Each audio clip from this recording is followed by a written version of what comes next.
entry.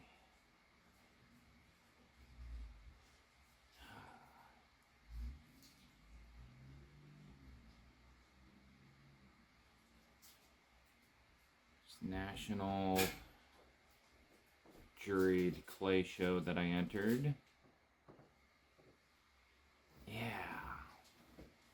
All pieces rejected.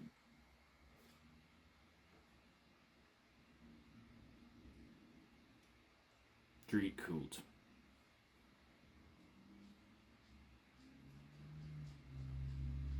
Street Kult.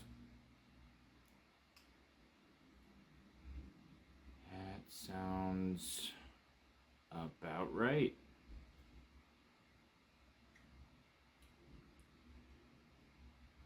And log into callforentry.org just to make sure and confirm. It's a funny story about that one.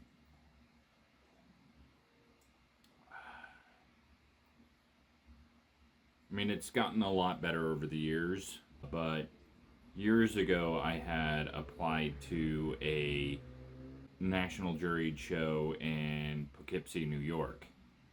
And so I submitted the maximum amount that you always want to make sure that you submit as the maximum amount of pieces that you can submit to a juried show. If you can afford it, that's what you want to submit, because it increases your chances of getting a show like that. And the rejection letter for 4 of my pieces got put in my main folder, and the acceptance letter for 1 of my pieces was buried in my spam folder. I got the rejection letter and didn't think anything of it. You apply as an artist, you apply as much as you possibly can. That's my rule. That's what was told to me by my professors in college. Apply as much as possible.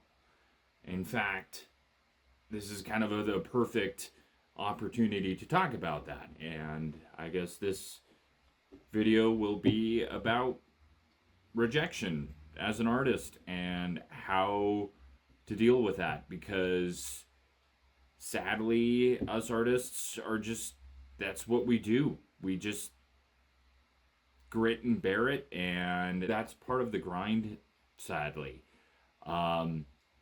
We are forced to be incredibly resilient, and it is just a test of your resilience, because if you're an artist and you get accepted all the time, good for you. You have figured something out and it works for you, and I'm not going to tell you to not do that and just drink my coffee and hide the fact that I'm incredibly jealous of you, and good for you. I'm glad that you have magical powers and that you are like that, and just have fun continually not having to worry about things and not... Yeah. Cool. Very cool. For the rest of us, even the most amazing artists that I know deal with the same thing. Constantly getting rejected by stuff. One of my professors has a 3-ring binder that's like freaking thick. You know, it's massive. Just full of rejection letters. And he's been an artist for a long, long time. He was part of the, back in the day, what you had to do before. Now everything's digital, and it's a lot easier to submit your work these days, because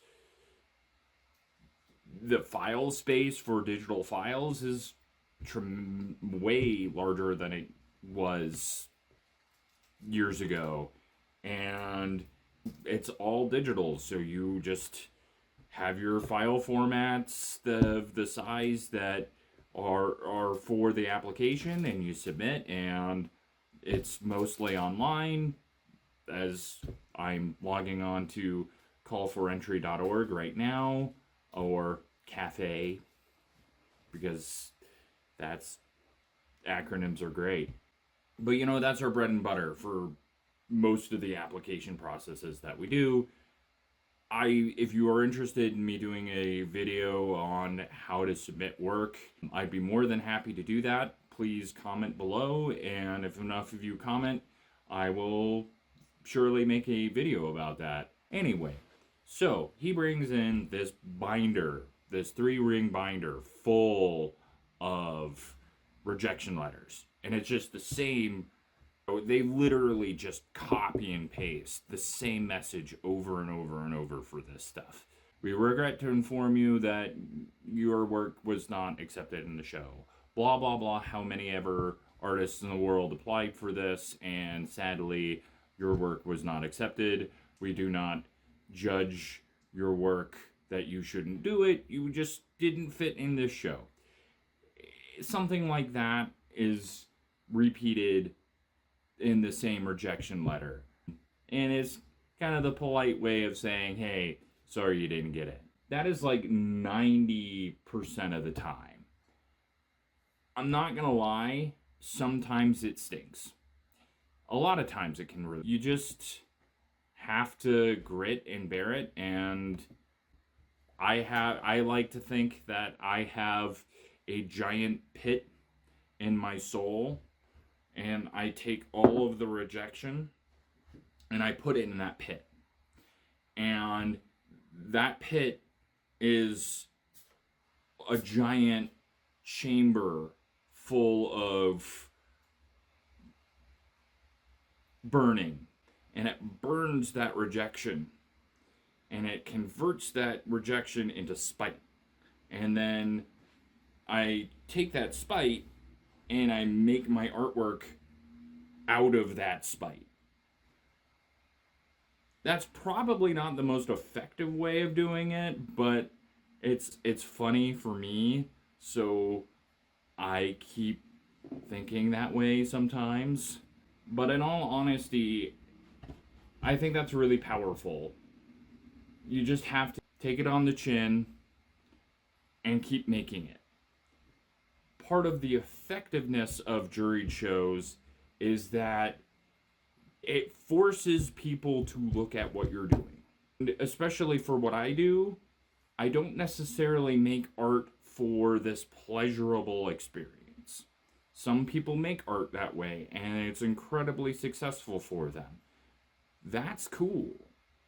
I make art because I like the message of what I'm trying to say, and I try to make art on my thoughts of where the world is at as a way of challenging it and hoping that a better world comes out of what I do. That I'm not directly impacting the world, but that it's important to get it out there. That's part of why I do what I do as an artist. That kind of is what drives me to do what I do. Your people are probably going to leave comments and make fun of me for it because, the movie didn't do that well. But honestly, it's like literally one of the greatest sports movies ever made. I will put that argument forward. The live-action Speed Racer movie by the Wachowski sisters. Phenomenal movie. It's great. I love that. Racer X has this thing of you get into a race car not to drive a race car. You get into a race car because you're driven. I feel like that is part of what motivates a lot of us to make art. We're driven to make art. I had a really good friend of mine who told me, and his wife is a phenomenally talented artist and also a phenomenally talented art therapist. He told me, we make art because we have to. You make art because you have to. If you don't make art and you don't make the art that you make, it will literally drive you insane. That is so true. when I don't make the art that I want to make, it's not about them. It's not about the jurors. If anything, I kind of apply as a way of, I'm going to force this down your throat and you're going to like it. I mean, maybe that's not the best way to handle the world, especially the art world, but I think we kind of have to if we want to change things. The art world is a world of change. There are so many artists that were rejected over and over and over and over for their entire careers, but they kept doing it. Almost, again, out of that pit of spite that I talked about. And they just kept going despite the rejection. And now, you know, their work is remembered forever. I don't know if my artwork will ever do that. We as artists kind of hope that we get to that level. Not everyone's going to like what you do. There's so many people that have told me, like, hey, Bennett, maybe you should make, like, happier artwork. Maybe you should, like, back off and make, like, pretty paintings and pretty landscapes, because that's what the art world loves and wants. And I'm like, no, I don't change anything by doing that. Screw that. That doesn't appeal to me at all. We need to rebel against the Thomas Kinkade. We need to take the Thomas Kinkade and make an angry version of Thomas Kinkade. That's what we need to do. We need to take the success of Thomas Kinkade and go, cool, that works for people who like that. Let's metaphorically light that on fire. Not actually light that on fire. Please do not create any violence. If you are angry about things in the world, take that anger and convert it into art. That's the most powerful change you can make. That's awesome. That's kind of like this cool defiance thing that we do. We take what we're angry about and we go, cool, we're going to make art. That's what I'm going to do. And that's what I do. So don't take these rejection letters personally. It's easy to. It's harder to get past it. It's supposed to tear you down. There's a saying, whatever hurts us but doesn't kill us makes us stronger. I think that's what this is. It's a tough, long struggle to get your stuff out there. But it's not supposed to be easy. If it was easy, everyone would be doing it. And there are a lot of people who fall, and you're gonna fall. It's how you pick yourself up. It's how you keep going. That's a big force of life. Other thing that I can talk about too is just the jurying process in general. Oh, so yeah, back to my story. So yeah, the Poughkeepsie, New York thing. Months later, I think it was June, I was working a catering job, and one of our catering events was in the mountains, so cell phone reception was terrible, and I get this phone call from New York. At first I thought it was like, you know, we were just wondering what the status of your pieces was. We haven't gotten them, and they said the pieces by name. So I was just like, that's a little weird. Getting enough internet there because all of that jazz. So finally we get back into town, and I immediately go into my email, and there you go. The rejection letter for 4 of my pieces was in my main folder, and the one acceptance letter for my one piece that was supposed to go to New York was in my spam folder. So I called my parents up immediately to try to figure it out, because they, as an artist, sometimes they're able to help me, and I've fortunately been able to rely on them for most of my life. I'm kind of lucky in that aspect. You guys signed up for this when you guys agreed to kind of push me down the art path, so I don't know what to tell you guys. I mean, I know it's up to me as an adult male to, like, do things on my own, but sometimes asking them for help My dad answers the phone. My dad being who kind of the type of dad he is, wanting me to be on my own for the most part. Hey, so we need to figure out how to get this sculpture to New York. And he goes, yeah, no, we're not getting your artwork to New York. That's crazy talk. But hurt, we end the phone call. But my dad Googles the name of the gallery and the show to figure out kind of what's going on. Not only was my work, my piece, accepted, but it was on their main advertisement for the show.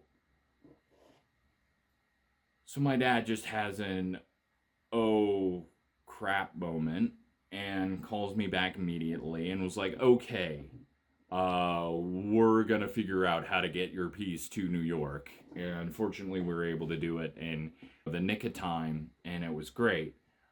Yeah, that's jury chose. So my point with that is when you get a rejection letter, especially with call for entry, make sure that because you're dealing with all multiple pieces, make sure that each piece is indeed rejected. I mean, don't try to reject your own work, but like confirm. You want to trust but verify. That's the lesson of that. And the other issue with it is, as I said, sometimes people would think that it's a scam. My thoughts are, whether it is or not, I'm going to apply anyway. The downside of juried shows is that more often than not, they require an application fee. And when you're applying to multiple shows every single month, like you want to apply as much as you possibly can. It can get really expensive really quickly. And there's some opportunities that sadly I have to not apply to because it's okay. I need to make sure that I have food for the family for the week or for the month. So you kind of have to factor that in. You can't change the world unless you get your work out there. And part of getting your work out there is you're going to get rejected a lot. As I said, I get rejected 90% of the time. And again, my professor showed us his book of rejection letters over 10 years. It was just a 10-year book. He had more. Because as an artist, you don't just be an artist for 10 years. You don't be an artist for 20 years. The most successful artists, they're in their 90s still doing what they do. That's where you want to be. I hope that I'm going to be doing art into my 90s. That's my goal, is to do it as much as I possibly can. And then he showed us his book of acceptance letters. That much. 10-year period of time. And this is back in the day, it's a lot easier with being able to do this online, being able to do this with the digital photography and all of that jazz. Back in the day, in his day, you had to apply with slides. So you would find art competitions in the back of magazines and have to mail them your artist statement with, slides and wait for half a year to get any information back of whether you got in or not. And then, as a sculptor, figure it out how to get it to the gallery. And that's another issue. We sculptors particularly have a difficult time because it's a lot easier to hang a painting than it is to display a sculpture. Because, hey, we occupy three-dimensional space, and that tends to make galleries more nervous. But here's the thing. do it anyway. Because, in the words of Eminem, he was put on this planet to piss the world off. You kind of have to do that as artists. It's up to us as artists to try to piss off the art world as much as we possibly can. That's how we push the envelope. You can't do things because they're easy. I mean, you can, but if you want to make great change, you have to do the things that are difficult. This also goes into my philosophy of the word can't. There are two sides to the coin of can't. There's can't and there's shouldn't. Can't is more often a physical limitation. It's you can't do something because people haven't figured it out yet. That's what I encountered very early on into my own art career. When I was in college, I had this idea of doing what I wanted to do in ceramics, and my professors told me that it couldn't be done. Mainly because they themselves were like, we don't know if this is possible. And I knew at that moment that was the ultimate challenge of, okay, cool. This is just because we haven't figured it out yet. That's a challenge now. I have to take on this challenge. And that's what I ended up doing. And I'm one of the only artists in the world that does what I do. That's pretty freaking cool. That gives me somewhat of an edge in the art world because my stuff is so unique. But it also can be frustrating because it does feel like, what is going on with the art world? Why am I constantly getting rejected over and over and over and over again? But there's things that make it worth it. We're only into March now. This is the third month of the year. And there's so much more to go still. So, out of this year, I've gotten rejected out of pretty much every single art show. But the stuff that I've gotten into my first international show. That's awesome. So I had all five of my pieces were accepted into that, and that was really cool. That just ended in March 7th. So, but if you want to make me have me make a video about that, I'm totally more than happy to. And I got into my first art magazine. So you're gonna get rejected, and it's gonna happen. You just kind of have to make it part of your fire. Make it part of your fire. Keep going. Keep going despite the rejection. That's the best way to handle rejection. Go back to the studio and make more. Don't stop.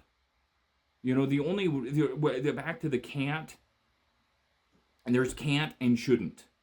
When shouldn't applies, it's because somebody's going to get hurt on the other side, whether it's yourself or others. If that's the case, definitely don't do that thing. Definitely, hard stop.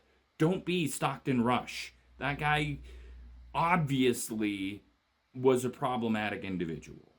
And if you don't know who I'm talking about, you can Google that. People told him that he can't do a thing because he shouldn't do a thing. It was literal experts that told him, hey, yeah, don't make a reusable deep sea submersible out of carbon fiber. Like, freaking duh. Like, don't do that thing. Especially a passenger vessel. Like, bad idea. He took that as, oh, people are telling me that I can't do something because we haven't figured it out yet. But here's the thing. They were telling him the shouldn't aspect of that can't, right? So, yeah, that's a tragedy. So if somebody's telling you you shouldn't do something, and when I'm told I shouldn't do something, I always listen to that. But when it's a can't that doesn't have that shouldn't aspect of it, yeah, like what's stopping you? No one's going to get hurt. No one gets hurt when you submit your artwork and get rejected. You yourself might hurt a little bit, but it's not like a deep wound here. If anything, I think the best way to handle that is take that as permission to keep making more art. Because art is not an act of violence, it is an act of defiance. So keep doing it. Let's change the world, people. And if you haven't subscribed to my channel, please consider doing so, and please leave a like. It does me a wonderful world of good. And thank you for tuning in. So, 3 Kult.